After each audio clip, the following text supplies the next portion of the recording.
Hello. നമ്മളിന്നലെ നമ്മുടെ വീട്ടിലുണ്ടായ rambutan പറിക്കാൻ വേണ്ടി വന്നതാട്ടോ. അപ്പോൾ ഇത് കുറച്ചൊക്കെ ഉണ്ടായിട്ടുണ്ട്. ഫസ്റ്റ് ടൈമാണ് നമ്മുടെ റംബൂട്ടാൻ ഉണ്ടായി കിട്ടുന്നത് കേട്ടോ.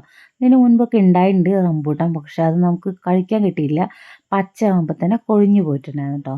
അപ്പോൾ അത് കാരണം നമുക്കിത് ഫസ്റ്റ് ടൈമായിട്ടാണ് ഇത്രയും ഇങ്ങനെ കായ്ച്ച് നിൽക്കുന്നത് കേട്ടോ. അപ്പോൾ ഞങ്ങൾക്ക് ഭയങ്കര സന്തോഷം, എക്സൈറ്റ്മെൻറ്റും കാര്യങ്ങളൊക്കെയാണ്. അപ്പോൾ ഒരു ഭാഗത്തു നിന്ന് ദേ ഞാൻ പൊട്ടിക്കുന്നുണ്ട്, അപ്പുറത്തെ ഭാഗത്തു നിന്ന് ചേച്ചിയും പൊട്ടിക്കുന്നുണ്ട് കേട്ടോ. അങ്ങനെ ദേ ഈ പൊട്ടിക്കുന്നതൊക്കെ വാങ്ങിക്കാൻ നമ്മുടെ പിള്ളേരെല്ലാവരും കൂടി ഭയങ്കര എന്താ പറയുക വെയിറ്റിംഗ് ആയിരുന്നു കേട്ടോ. നല്ല മധുരമുണ്ട് കേട്ടോ. അപ്പോൾ ദേ നമ്മുടെ അമ്പാടിയും അല്ലിമോളും നിഹമോളും അച്ചുമോളും ഒക്കെ കൂടെ എല്ലാവരും കൂടെയാണ് ആ ഒരു പാത്രം പിടിക്കുന്നത് കേട്ടോ. അതെ. ഞങ്ങൾ കുറച്ചൊക്കെ മരത്തിൽ തന്നെ തിരിച്ച് വെച്ചിട്ടുണ്ടായിരുന്നേ. കാരണം കുറച്ചൊക്കെ നമ്മൾ പൊട്ടിച്ചിട്ടുണ്ടായിരുന്നുള്ളൂ. നല്ല മധുരം ഉണ്ടായിരുന്നു കേട്ടോ.